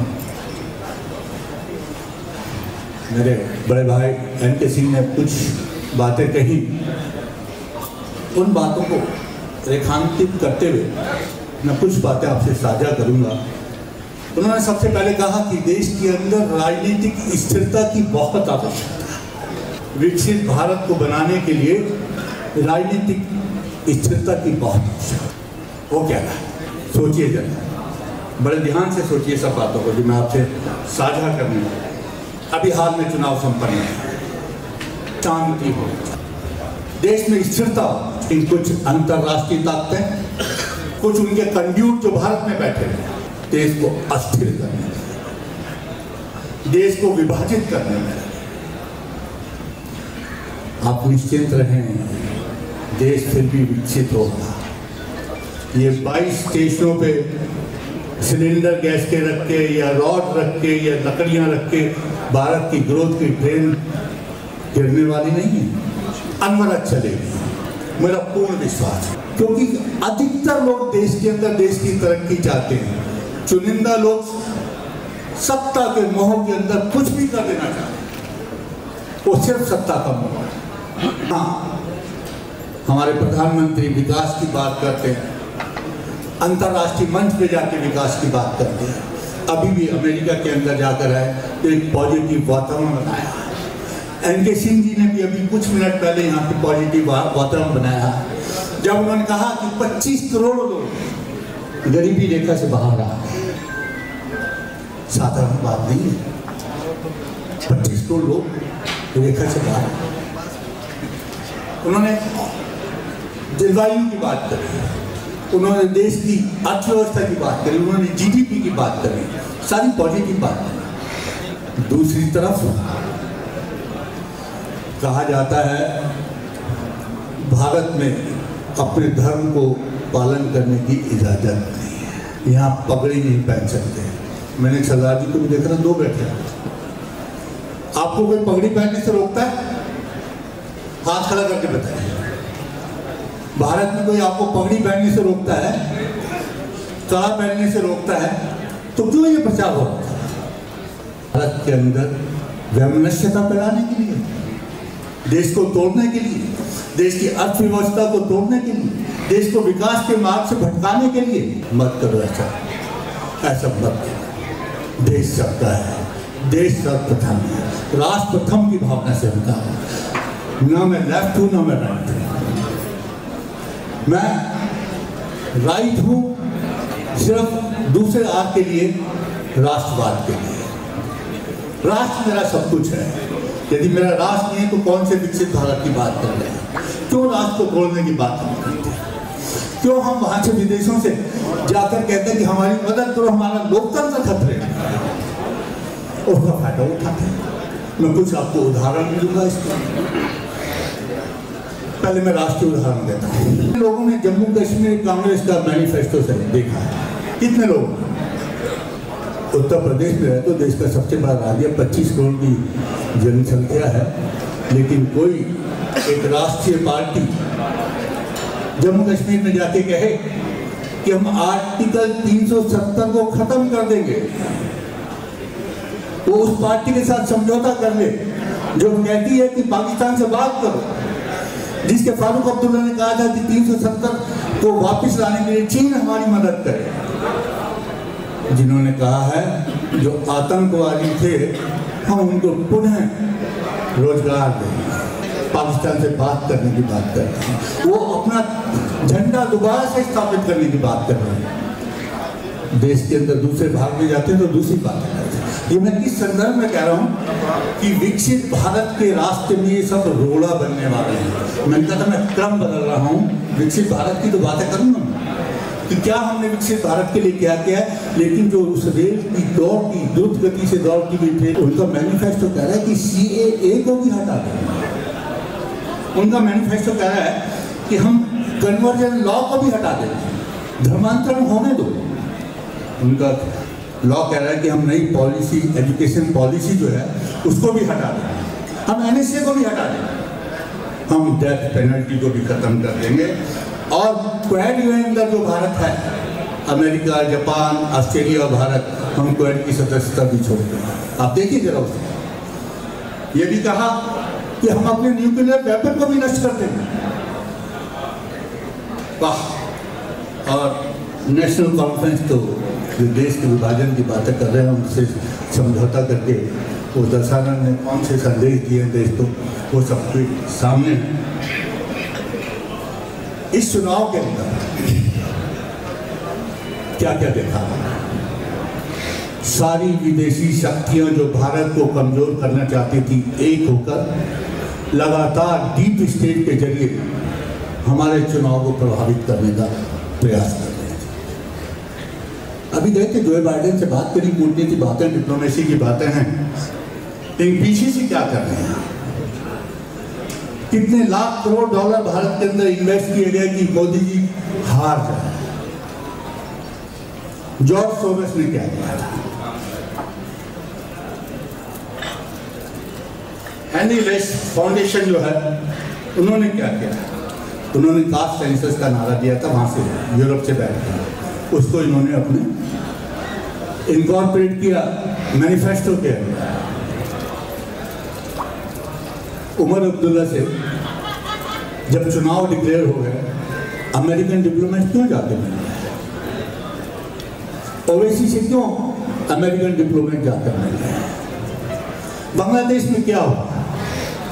मैंने एक लेख में लिखा था कि त्रिकोणीय साजिश, लेकिन जब सलाहुद्दीन चौधरी ने एक लेख लिख के बताया कि किस प्रकार से राहुल गांधी, ताहिर रहमान जो जिया के बेटे हैं, खालिदा जिया के, कैसे उन्होंने मीटिंग करी लंदन के अंदर, उनका जब आंदोलन चल रहा था, उसके बाद कैसे आंदोलन तेज हुआ, कैसे वहाँ सत्ता परिवर्तन हुआ, कैसे वो सत्ता परिवर्तन जिसने वहाँ की प्रधानमंत्री को अपदस्थ कर दिया। पहले उनकी रिजर्वेशन की मांग थी, सुप्रीम कोर्ट के बांग्लादेश ने उस पर स्टे लगाया, मांग बदल दी कि वहाँ की प्रधानमंत्री जाना चाहिए, वो बेचारी देश भी छोड़ गई, भारत में शरण भी ले ली। उसके बाद भी आंदोलन खत्म नहीं हुआ, फिर हिंदुओं का अत्याचार हुआ। जब अभी हाल के अंदर यूक्रेन से लौट कर मोदी जी आए तो उनकी जो बाइडेन से बात हुई, बातचीत में उन्होंने माइनॉरिटीज का इशू उठाया, क्योंकि आज जो वहाँ पर एडवाइजरी काउंसिल के प्रमुख हैं मोहम्मद यूनुस, अमेरिका के दौरे उन्होंने जब माइनॉरिटीज की बात करी, लेकिन जो यूनाइटेड और अमेरिका ने जो कम्युनिटी इशू किया, यूक्रेन की बात तो कर दी, लेकिन ये नहीं कहा कि मोदी जी ने हमसे माइनॉरिटी और पर्टिकुलरली हिंदूज की भी बात की थी। तो ये क्या एजेंडा चल रहा है, ये अंतर्राष्ट्रीय स्तर पे कैसा एजेंडा चल रहा है, इसको हमें समझना बहुत आवश्यक है। 140 करोड़ लोगों को ये डीप स्टेट के एजेंडे को डिमोलिश करना पड़ेगा, हम सबको डिमोलिश करना पड़ेगा, हम सबको भारतीय बन के बात करनी पड़ेगी, वरना उनका इंटरेस्ट है। अभी जो सिंह साहब ने कहा भारत को स्ट्रॉन्ग इकोनॉमी बढ़ते हुए देख के सबके पेट में मरोड़ हो गए। कैसे भारत विकसित राष्ट्र बन जाएगा जो विश्व की अर्थव्यवस्था को कंट्रोल करता है, वो विश्व को कंट्रोल करता है। कैसे हम 10वें से 5 पे आ गए। अभी उन्होंने बताया कि हम टेक्निकली नंबर 3 हैं, 2027-28 के अंदर ऑफिशियली भी नंबर 3 इकॉनमी हो जाएंगे, और 2047 तक जब हम शताब्दी वर्ष को पूरा कर रहे होंगे, विश्व की सर्वश्रेष्ठ इकॉनमी बनने की हमारे में क्षमता है। उस क्षमता को रोकने के लिए, क्योंकि अमेरिका, चाइना ये आजकल के लिए अभी जो तुरंत हो रहा है उस पर जो रिस्पॉन्स नहीं करता, ये 20-30 साल पहले प्लान करते हैं कि किस देश में हमें कौन सी साजिश कब करनी है, किसको मेगा से अवार्ड दिलाना है, किसको फोर फाउंडेशन से मदद करनी है। वो बीज डालते हैं कि आओ फंसो हमारे जाल में फंसो, और कुछ सत्ता प्राप्त करने के लिए उनके जाल में फंस जाते हैं, लेकिन देश नहीं फंसता। देश को एक बार धोखा दे दिया आपने कि ये संविधान बदल देंगे या आरक्षण खत्म कर देंगे, ये लोकतंत्र खतरे में है, ये हम सारे साथ 8,000 टका टक आपके 5 जून में खाते में आ जाएंगे। भ्रमित हो गए एक बार, अब नहीं होंगे। संविधान को कौन खतरा है, देश ने इस दौरान में 4 महीने में पहचान लिया। लोकतंत्र को कौन खतरा है, ये देश ने पहचान लिया। आरक्षण के लिए अभी अमेरिका में जाकर एक पेंट्री हाउस में स्टेटमेंट देके आए, कौन आरक्षण खत्म करने की बात कर रहा है, ये भी देश ने देख लिया। और झूठ कौन बोलता है। देखिए सुप्रीम कोर्ट में सिंह साहब एक एडवाइजरी इशू करी कि शेड्यूल कास्ट, शेड्यूल ट्राइब की जो क्रीमी लेयर है, जिनकी 4 पीढ़ियाँ बेनिफिट ले चुकी हैं, शेड्यूल कास्ट, शेड्यूल ट्राइब का, और करोड़ों रुपए की इनकम है, उनको इस लाइन से हटके उसी कैटेगरी के अंदर शेड्यूल कास्ट, शेड्यूल ट्राइब के गरीबों को आगे आते ही मिलना चाहिए। ये एक एडवाइस करी सुप्रीम कोर्ट ने। प्रधानमंत्री तक जब कुछ MP लेके पहुंचे, वो समझ गए इसका साजिश को, सुप्रीम कोर्ट की साजिश को नहीं, कि अब अपोजिशन क्या करने वाला है। उन्होंने अपने MPs को कहा कि नहीं, मैं इसे लागू नहीं करूँगा। क्यों? क्योंकि अम्बेडकर ने कहीं एक क्रीमी लेयर की बात अपनी रिजर्वेशन के लिए नहीं, उनका हम लागू नहीं करेंगे, मामला खत्म। सुप्रीम कोर्ट ने एडवाइस की थी, कोई ऑर्डर नहीं किया था। जब प्रधानमंत्री ने कहा नहीं मैं नहीं इसे मानता तो बिल्कुल खत्म। उसके बाद भी 21 अगस्त को भारत बंद किया गया, इसलिए कि ये आरक्षण खत्म करना चाहता। जब प्रधानमंत्री ने खुद कह दिया कि मैं कुछ नहीं करना चाह रहा, तो ये आंदोलन किस था? और आपने देखा देश के संसाधन को नष्ट किया गया। पटना का एक चित्र में देख के मैं हैरान रह गया। 50 बच्चे एक बस में बैठे थे, उस बस को भी आग लगा दी इस झूठे आंदोलन के लिए। तो झूठ, मक्कारी, धूर्तता इस देश के अंदर लगातार चल रही है। आपका पहला पॉइंट कि अस्थिरता एक हमें विकसित भारत के आगे बहुत बड़ी रोड़ा बनेगी। तो ये हम सबका कर्तव्य है, जितने लोग यहाँ बैठे हैं, जितने लोगों को आप जानते हैं, आप किस पार्टी को वोट देते हैं मुझे कोई मतलब नहीं, कौन सत्ता में आता मुझे कोई मतलब नहीं। मुझे मतलब है मेरे राष्ट्र को रोकना चाह रहे, उनके बारे में भी चर्चा करना जरूरी है।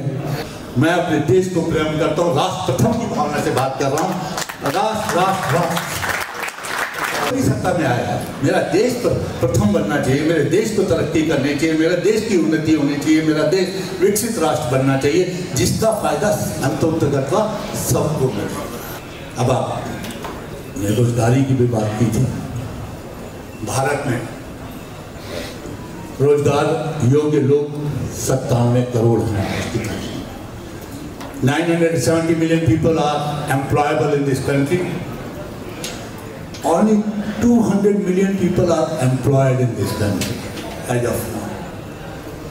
97 करोड़ में से 20 करोड़ लोग रोजगार में हैं, जिसमें से सरकारी रोजगार सिर्फ 2 करोड़ लोगों के पास है, चाहे वो राज्य सरकार हो, चाहे वो केंद्र की सरकार हो, चाहे वो PSU हो, सबको मिलाकर मैं बात कर रहा हूँ।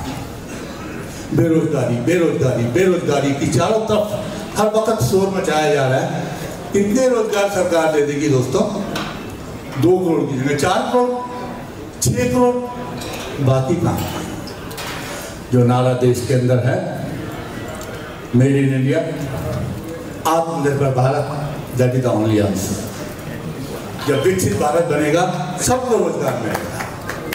भारत तोड़ के रोजगार नहीं मिलेगा, भारत को जातियों में बांट के रोजगार नहीं मिलेगा। क्या ये ब्राह्मण है, ये शूद्र है, ये वैश्य है, ये क्षत्रिय है, ये यादव है, ये गुजर है, ये जाट है, ये नाई है, ये मोची है, क्या इनको सबको बांट के हमारा देश तरक्की कर जाएगा? क्या देश तरक्की करेगा तो ये सब तरक्की करेगा। तो ये जो भ्रमित करने वाली बार बार चालें आती हैं, देश को तोड़ने की चाल आती है, किस तरह से हम सत्ता पे पहुंच जाएं, और सत्ता पे पहुंचने के बाद जो 60 साल में देश में हुआ वो सब ने देखा है, जो पिछले 10 साल में देश में हुआ वो सब देख रहे हैं। क्या तरक्की हो रही है, क्या विश्व हमें रिकॉग्नाइज कर रहा है, कैसे हमारा रिकॉग्नाइजेशन बढ़ रहा है, कैसे हमारा स्टैंडर्ड ऑफ लिविंग बढ़ रहा है। 25 करोड़ आसानी से नहीं आ जाता है, 7 करोड़ लोगों को घर ऐसे आसानी से नहीं मिल जाते, 12 करोड़ लोगों को उज्ज्वला योजना की फायदा ऐसे नहीं मिल जाता, हर घर में जल संकल्प ऐसे नहीं पहुंच जाता, शिक्षा के अंदर उन्नति क्रांति ऐसे नहीं हो जाती, औद्योगिक क्रांति ऐसे नहीं हो जाती, इंफ्रास्ट्रक्चर डेवलपमेंट ऐसे नहीं हो जाता। देश बदल रहा है दोस्तों, चल के तो देखो वो मलाईदार सड़कें कैसे इंफ्रास्ट्रक्चर बन रही है, जो अंत में भारत को एक विकसित राष्ट्र बनाने में मदद करेंगे। हमें क्या करना? हमें देश के अंतर्राष्ट्रीय दुश्मनों से और आंतरिक दुश्मनों से सजग रहना है, जो हर हालत में ये सिर्फ सत्ता प्राप्त करके देश को अस्थिर करना चाहते हैं और विदेशों की चाल में फंसना चाहते हैं। हमें संकल्प लेना चाहिए, हमें पुष्पित और पल्लवित करना है भारत के विचार को, हमें भारत के विचार को, भारत की उन्नति को, भारत की प्रगति को सुनिश्चित करना है कि कोई ताकत आए। 22 जगह तुमने रेल के ऊपर हमारी रेल की पटरियाँ उखाड़ के मासूमों की जान लेने की कोशिश करी, हमें इसकी कोई परवाह नहीं है, उसको भी हम पकड़ लेंगे, देख लेंगे कौन कहाँ से पाकिस्तान से बैठ के उसके स्कीम कर रहा है, प्लान बना रहा है, क्या क्या कर रहा है। बहुत बड़ी जो बांग्लादेश की भारत समर्थक प्रधानमंत्री को क्यों अपदस्थ किया गया, इसके भी थोड़ा ज्ञान ले लो। राहुल गांधी तक उन्होंने बता ही दिया किस प्रकार उन्होंने ताहिर रहमान से बातचीत की, लंदन में आंदोलन तेज हुआ, प्रधानमंत्री भी चली गई, घर भी छोड़ दिया, फिर भी उन्होंने किस प्रकार से हिंदुओं को तंग किया। वो एक और विषय है जिसकी चर्चा किसी और विषय में करेंगे, आज वो विषय नहीं है। लेकिन वो इसलिए हुआ, अमेरिका सेंट मार्टिन पोर्ट को लेकर एक क्रिश्चियन स्टेट बनाना चाह रहा था। भारत समर्थक प्रधानमंत्री थी शेख हसीना, उसने मना करा। वो मेघालय, मणिपुर और त्रिपुरा को लेके एक क्रिश्चियन स्टेट वहाँ पे डेवलप करना चाह रहा था, but she didn't allow that Saint Martin port to be allowed. China भी वहाँ पर अपना एक सैनिक अड्डा बनाना चाह रहा था, उनको भी उस लेडी ने अलाउ किया। पाकिस्तान की ग्रज 71 से चल रही थी कि हम टूटे थे, कैसे वहाँ पे जिहादी काम कर रहे थे, ऐसे काम कर रहा था। भारत के भी कुछ नेताओं ने उनको मदद करी। जब भी आएगा उनको पता लगेगा कि कैसे पाकिस्तान की अधिकतर संख्या आज चाहती है कि हम वापिस भारत में आ जाए। आप लोग जो पाकिस्तानी चेहरा देखते हुए कितनी तबाही हो रही है उस देश के अंदर, कितने संकट में है, और भारत उसी जगह इन सब के बावजूद भी किस प्रकार की तरक्की कर रहा है, किस प्रकार की रिकॉग्निशन वर्ल्ड के अंदर मिल रही है। दुनिया जो है हमें किस प्रकार रिकॉग्नाइज करके भारत को बात की आवाज़ सुनती है, भारत की बात, भारत को देख रही है भारत की तरफ। तो शांति के लिए वो कहते हैं सर भारत की शांति ला सकता है, भारत की शक्ति को पहचान गए, क्योंकि हमारा अपना इंटरेस्ट कुछ नहीं है, हमारा इंटरेस्ट है ग्लोबल पीस। हमारा इंटरेस्ट है जो है दुनिया के अंदर कैसे शांति स्थापित हो, और हमारी जो ताकत है वसुधैव कुटुंबकम, जो हमारा सिद्धांत है सर्वे भवन्तु सुखिनः सर्वे सन्तु निरामया सर्वे भद्राणि पश्यन्तु मा कश्चित् दुःखभाग् भवेत्। उस सिद्धांत के तहत पूरा विश्व हमारे सामने देख रहा है एक निगाह से, और यदि हम विकसित भारत सचमुच बन जाए जहाँ हम सबकी मदद, भारत अभी कोरोना कालखंड में भी आपने देखा AI की बात कर रहे थे, चाइना ने AI के भी दोनों प्रॉस एंड कॉन्स दोनों हैं। कौन सी है कि सोशल मीडिया को इन्फ्लुएंस करने के लिए चाइना ने हमारे चुनाव में AI का इस्तेमाल किया, सोशल मीडिया के जरिए यहाँ के लोगों को भ्रमित करने का इस्तेमाल किया। चाइना ने बायोलॉजिकल बम छोड़ा 2019 के अंदर, जो कोरोना था, that was biological bomb of China.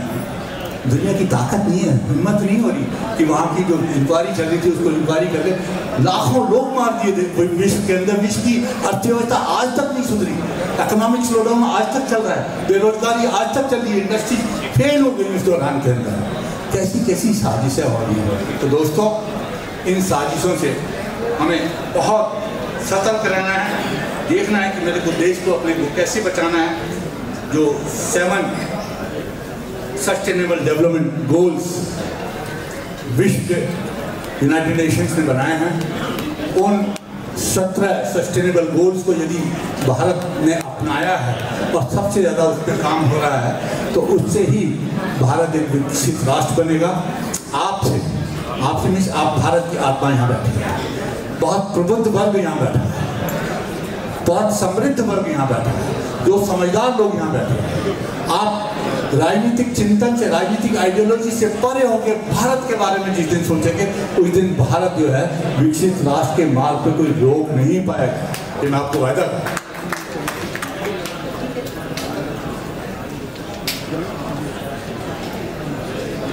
अभी हाल ही में जो संयुक्त राष्ट्र में प्रधानमंत्री जी ने कहा, उन्होंने वहाँ पर भी 17 गोल्स की बात करी, और गरीबी खत्म करने के लिए गरीब के बारे में सोचना। भारत के अंदर ये काम बहुत तेजी से चल रहा है। विश्व के देशों की आबादी उतनी नहीं है जितने लोगों को हमने पिछले 10 साल में गरीबी रेखा से बाहर निकाला है।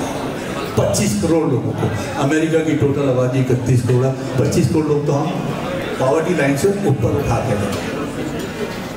भूख, कोरोना कालखंड में जब सब लोग भूखे थे, आज लगातार 81 करोड़ लोगों को फ्री अन्न दे रहे हैं। वो सिर्फ इसलिए फ्री नहीं दे रहे कि बाकी की जो इनकी इनकम बचती है वो कहीं और इन्वेस्ट करें। भूख का इंतजाम भारत ने किया है, कोई भारत में भूखा नहीं सोता, सबको भूख, ये भी एक सस्टेनेबल गोल है। अच्छी सेहत के बारे में कभी आपने कितनी बार बात की है। हॉस्पिटल्स, जल से नल क्योंकि जब हम शुद्ध जल नहीं पीते तब हम कितने बीमार पड़ते हैं। 12 करोड़ लोगों को जल से नल दिया गया, शुद्ध जल जा रहा है गांव के अंदर, घर के अंदर। क्वालिटी ऑफ एजुकेशन, उसकी भी बात आपने करी, मैं ज़्यादा उसके ऊपर भी चर्चा नहीं करूँगा, but that's one of the sustainable goals. महिलाओं की बराबरी, लखपति दीदी कितना काम है, बेटी बचाओ बेटी पढ़ाओ, 33% रिजर्वेशन महिलाओं के लिए। महिलाएं 50% आबादी यदि देश की है, वो तरक्की के अंदर कदम से कदम मिलाएगी, तो कौन रोकेगा विकसित भारत को? यही तो भारत की जननी है, सृष्टि है, सृजन करता है। साफ पानी के बारे में बोला, सस्ती और स्वच्छ ऊर्जा के बारे में भी सिंह साहब ने बात की थी, which is very essential to have affordable and clean energy. अच्छी नौकरी और आर्थिक विकास। जब हम बात करते हैं मेड इंडिया, आत्मनिर्भर भारत, तब आप नौकरी देने वाले बनने वाले हैं। तो मैंने पहले बात कही थी, फिर कर रहा हूँ, 97 करोड़ नौकरियां कोई सरकार नहीं दे सकती। बेरोजगारी के आप नारे से लोगों को भ्रमित तो कर सकते हैं, रोजगार क्रिएट करने के वातावरण पैदा करो ना। देश के अंदर लोग अपने आप से काम करें, ऐसा वातावरण बने, ऐसा इंफ्रास्ट्रक्चर बने, विश्व को हम एक्सपोर्ट करें सारे प्रोडक्ट, तो ये देश की 140 करोड़ जनसंख्या हमारे पर बोझ नहीं बनने वाली, हमारी मदद करने वाली है। We have to work for that we become employment creators, not employment seekers. Government की कैपेसिटी यदि डबल भी दे देगी तो 2 से 4 करोड़ हो जाएगी। 4 करोड़ से 57 करोड़ का मुकाबला तो हम नहीं कर पाएंगे। सर मैं ठीक कह रहा हूँ? कितना गवर्नमेंट के अंदर आपको कितनी सीनियर पोजीशन पर, how much government can give employment? No, they can not. 97 crore employment generation हो ही नहीं सकती। कोई भी सत्ता में आ जाए, आप 60 साल सत्ता में थे, अभी पीछे 10 साल भी सत्ता में लगे चुके हो, तो क्या आपने एम्प्लॉयमेंट खत्म कर दी थी? कैसे? उसका जो रूट कॉज है उसको समाप्त करना है। उसका रूट कॉज है विकसित भारत। विकसित भारत होगा तो सबको रोजगार, उसके ऊपर ध्यान दें। Industry, innovation and infrastructure is another self development goal which we are working. पूरा विश्व, अभी भी विश्व के 16 CEO के साथ अमेरिका में बात करी, everybody wanting to come into India and invest here. लेकिन उसके लिए फिर दोबारा कहूँगा, पीस जरूरी है। पीसफुल एनवायरनमेंट रहेगा तो सब आएंगे। सेमीकंडक्टर की फैक्ट्री आएंगी, सेमीकंडक्टर के लिए वो जो चिप्स बनेगी उससे पूरा भारत का अर्थव्यवस्था बदल जाएगी। And people are now ready to invest in the semiconductors in our country. We must welcome them, but we have got to give them an environment of peace, tranquillity and calm. अर्थव्यवस्था की पहली basic सिद्धांत है ईशान। अराजकता, हिंसा, अस्थिरता से ना इन्वेस्टमेंट आएगी, ना जॉब्स होंगे, और विकसित भारत एक दुस्वप्न ना बन जाए स्वप्न की जगह। इसको हमें रोकना है, सबको मिल के रोकना है। असमानता को कम करना, जो इनकम की डिस्पैरिटी है उनको भी हमें कम करना होगा। Sustainable cities and community, 7 crore घर बनाने का जो संकल्प लिया है, 4 करोड़ तो बन चुके हैं, 3 करोड़ और का प्लान अप्रूव हो गया।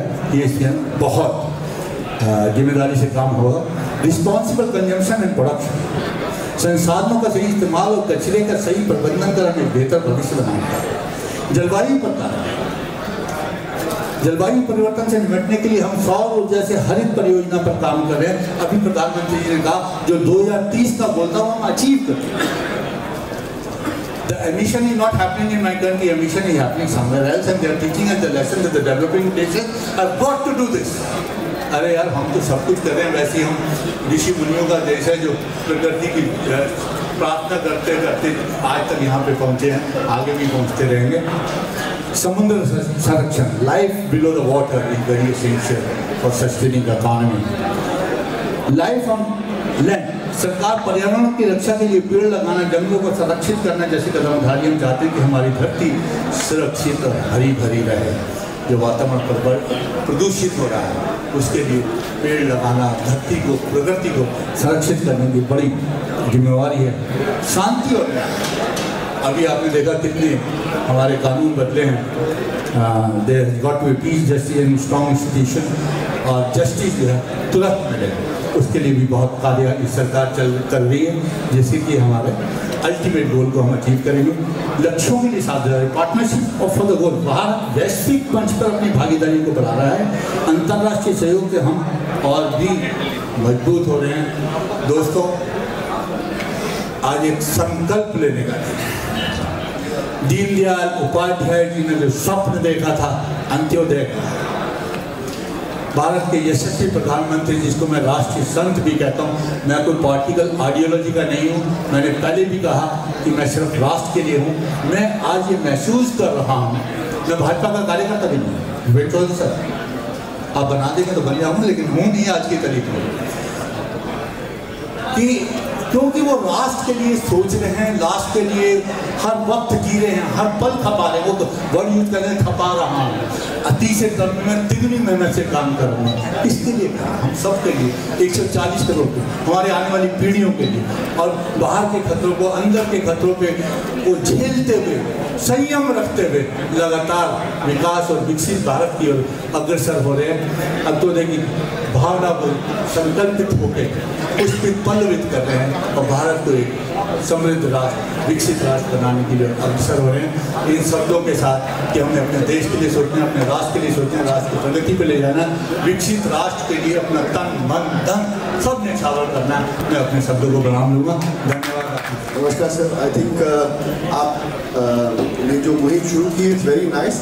मेरा एक बहुत सिंपल प्रश्न है, कुशल भारत का एक ही मुहिम हो सकता है जब 360 डिग्रीज अप्रोच में सब सिटीजन्स को लेकर सब साथ चले। AI टेक्नोलॉजी को कोई नहीं रोक सकता, we can not stop AI technology the way it is going. My only humble submission is, what is this model of this foreign countries coming into this our country and dislodging our trade cycle by unfair practice of price war? It is not understood that giants like Flipkart and Amazon are coming and destroying the foundation of our Indian economy, which is the small traders, the micro MSMEs, and they are talking about simple dislodging them, obviously giving them AI and technology, but at the same time destroying them with the price war which they cannot compete. And in the books of account they are showing losses of 10,000 crores. How does it, do you think, like sir what you just said, it is a tactical move by the foreign countries to go like a slow poison to destroy that single trader who is adding to the 5 trillion economy hope for this country? I think we should have a control. There are countries like Germany and China which have stopped them for on a price cap of these online giants coming into the country by destroying their MRP fabric. Answer like with you. यदि आप जान रहे हैं कि किसी intention से Flipkart, Amazon या कुछ भी इस देश की अर्थव्यवस्था को हलचल मचाने का प्रयास कर रहे हैं, तो क्यों हम उनको उत्पादनों को जो वो इस देश के लागत मूल्य से कम बेचते यहाँ की इकॉनमी को नष्ट करना चाह रहे हैं? यदि इतना आप जाने तो यही भारत समृद्ध भारत। सर इसमें सरकार का भी बहुत इंपॉर्टेंट रोल है कि सरकार भी उसको government must do something about it so that because it is destroying like a slow poison. जो हम आत्मनिर्भर भारत और सेल्फ मेड भारत की बात कर रहे हैं, उसके लिए अत्यावश्यक है कि इनके ऊपर कुछ ऐसे कानून बने जो कि प्रीडेटरी प्राइसिंग या इस प्रकार के इसके ऊपर वो अंकुश बहुत जरूरी है। Thank you Gaurav ji. Colonel RP Singh sahab सवाल है, और दोनों ही सिंह साहब से भी। सर ये हमारे देश में, जिस देश में होड़ मची हो पिछड़ा बनने की, पीछे होने की, तो ये विकसित भारत वाला तो चुनौती कुछ ज्यादा है, आपने भी अभी जिक्र भी किया। तो जहाँ पर जाति को लेकर हर कोई पिछड़ा बनना चाह रहा है और बात हम विकसित का सपना देखेंगे, तो ये कुछ एनोमली नहीं दिख रही है, विसंगति, ये थोड़ी सी विडंबना ऐसी कुछ दिखाई देती है क्या? ये उन लोगों से पूछिए जो देश को विभाजित करना चाह रहे हैं, जो कि विभाजन की विभीषिका को देखने के उपरांत भी देश को विभाजित करने के लिए ये सब कुछ कर रहे हैं। इसका जवाब तो मैं नहीं दे पाऊंगा ना, वो ही देंगे। क्यों विभाजित करना चाहते हैं? क्यों हर को भारतीय नहीं कहते? जब हम भारतीय करेंगे, भारतीय की बात करेंगे तो सब तो उन्नति करेंगे ना। किसी भी जाति का हो, किसी भी धर्म का हो, सबकी उन्नति उसी में समाहित है। there are certain people who are becoming the conduits of the foreign power to weaken this country. उनके डिजाइन को हमें समझना होगा, उनकी नीतियों को समझना पड़ेगा, उनकी कार्यप्रणाली को समझना पड़ेगा, उनकी सोच को समझना पड़ेगा कि सत्ता प्राप्ति के लिए क्या किस हद तक गिर सकते हैं। हमें सतर्क, भारत को सतर्क करना पड़ेगा, भारतवासियों को सतर्क करना पड़ेगा। Thank you. अर्जुन सिंह कल्हण जी, आदरणीय अर्जुन सिंह कल्हण जी। दीनदयाल उपाध्याय जी की 108वीं जन्म जयंती मना रहे हैं। उनका जो एक मूल अवधारणा थी कि अंत्योदय, समाज के अंतिम पायदान पर जो व्यक्ति है इस समय, उसको कैसे ऊपर लाया जाए। और हमारी सरकार ने जो मोदी जी की सरकार, योगी जी की सरकार है, उसने लगभग पिछले 7 सालों में 10 सालों में काफ़ी प्रयास किया, लगभग 20 से 25 करोड़ लोगों को जो गरीबी की रेखा से ऊपर उठाया। लेकिन सरकारें प्रयास लगातार कर रही हैं, लेकिन जो प्रयास होना चाहिए, जिस हिसाब से उनको ऊपर आना चाहिए, उनकी जो आर्थिक स्थिति, सामाजिक स्थिति, उनको आरक्षण दे करके, उनको मूलभूत सुविधाएं उपलब्ध करा करके हम उनको ऊपर उठाने का प्रयास कर रहे हैं। इसमें सरकारों का बहुत महत्वपूर्ण योगदान है। लेकिन हम उसको ऐसा कोई मैकेनिज्म ऐसा कोई विकसित कर सकते हैं जिसमें आज हमारे बड़े बड़े औद्योगिक घराने जो विश्व में अपनी धाक जमा रहे हैं, उनको हम कैसे उनकी परिस्थिति, उनको हम कैसे मोड़ पाए कि उनका फायदा जो है उनसे अंत्योदय तक पहुंच सके। उनका कोई मैकेनिज्म क्या हम विकसित कर सकते हैं। उद्योगपतियों की सरकार, 2 उद्योगपति पूरे देश को चला रहे, यही कहा जाता है। बिल्कुल सही है, लेकिन ऐसा है नहीं। मेरा आपने बहुत सही कहा कि सरकार अपनी तरफ से प्रयास कर रही है। 25 करोड़ लोगों को गरीबी रेखा से बाहर निकालना कोई आसान काम नहीं है। 7 करोड़ घर बनवा देना कोई आसान काम नहीं था। 12 करोड़ लोगों को तक स्वच्छ जल पहुंचा देना कोई आसान काम नहीं था। 91,000 किलोमीटर की रोड को 1,41,000 किलोमीटर की रोड बना देना, क्योंकि इंफ्रास्ट्रक्चर का काम था, वो आसान काम नहीं था। ये काम इन कंटिन्यूएशन है, इसमें पूर्ण विराम नहीं, अल्प विराम है, ये जारी रहेगा। और वो जो लोग जिनको ये कहते हैं कि ये 2 लोगों को 4 लोगों, अरे आपको कौन लोग है देश के अंदर, कोई भी बनाओ ना। MSCI कितने बने हैं देश के अंदर, कितनी तरक्की हो रही है, वो कमा रहे हैं, वो क्या बाहर पार्क कर रहे हैं अपने पैसे को, वो यहाँ और इंडस्ट्री लगा रहे हैं और एम्प्लॉयमेंट जनरेट कर रहे हैं। और जब वो कुछ भी बनाते हैं, इंडस्ट्री बनाते हैं, उसमें लेबर भी लगती है, मशीनरी भी लगती है, मैन पावर भी लगती है, इंफ्रास्ट्रक्चर भी लगा है। देश को ही तो विकास हो रहा है, चाहे वो 2 हैं, चाहे वो 2000 है, चाहे 2 lakh. They are contributing for the progress of the country, progress of the country. बहुत बहुत धन्यवाद। आदरणीय सर्वेश अस्थाना जी। नमस्कार सर, मैं सर्वेश हूँ, छोटा मोटा लेखक हूँ, मुझे बहुत प्रश्न पूछने नहीं आते हैं, लेकिन मैं ये जानना चाहता हूँ क्या विकसित भारत बनाने के लिए, द डेवलप्ड इंडिया, उसके लिए जातीय जनगणना और निःशुल्क खाद्यान्न वितरण क्या ये आवश्यक है? भूख मिटाना एक यूनाइटेड नेशन का सस्टेनेबल गोल है। कोरोना कालखंड के अंदर 3 वर्ष जिस प्रकार की बेरोजगारी पूरे विश्व में हुई, भारत में नहीं, उस समय जब रोजगार नहीं थे लोगों के पास, उनको भोजन तक पहुंचाने का कर्तव्य किया, तो उसने कहीं ना कहीं जो आज हम विकसित भारत की बात कर रहे हैं, जो इस दौरान के अंदर हम 5वीं अर्थव्यवस्था बने, जब पूरे विश्व की economy, global economy slow down कर रहा है, पूरे विश्व में अनएम्प्लॉयमेंट की प्रॉब्लम बहुत तेज़ी से बढ़ी है। आप अमेरिका में चले जाओ, आप कनाडा में चले जाओ, आप ब्रिटेन में चले जाओ, आप पूरे यूरोप में चले जाओ, यदि आपके कुछ रिश्तेदार मित्र वहाँ रहते हैं तो वहाँ की हालत देखो, हमारे देश की हालत देखो, बहुत फ़र्क है हमारे देश के अंदर। यहाँ की जो तरक्की हो रही है वो विकसित भारत की ओर अग्रसर है। ये सरकार की कुछ पॉलिसी ऐसी रही जिसने हमें इस मार्ग पे अभी तक रखा। बहुत बहुत धन्यवाद सर्वेश जी।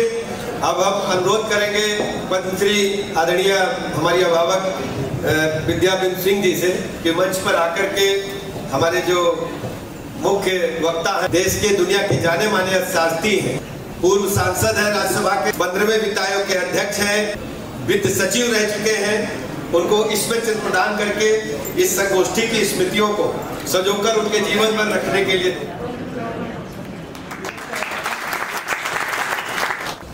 अब हम अनुरोध करेंगे गुरुद्वारा प्रबंधक कमेटी यहियागंज के अध्यक्ष आदरणीय डॉक्टर गुरमीत सिंह जी से कि वो मंच पर आए और जाने माने पत्रकार आदरणीय राकेश शर्मा जी को यहाँ की स्मृतियों को सजोने के लिए स्मृति चिन्ह प्रदान करें। कल दिल से स्वागत करें। बहुत बहुत धन्यवाद आप सबके आगमन के लिए, बहुत बहुत धन्यवाद। आभार।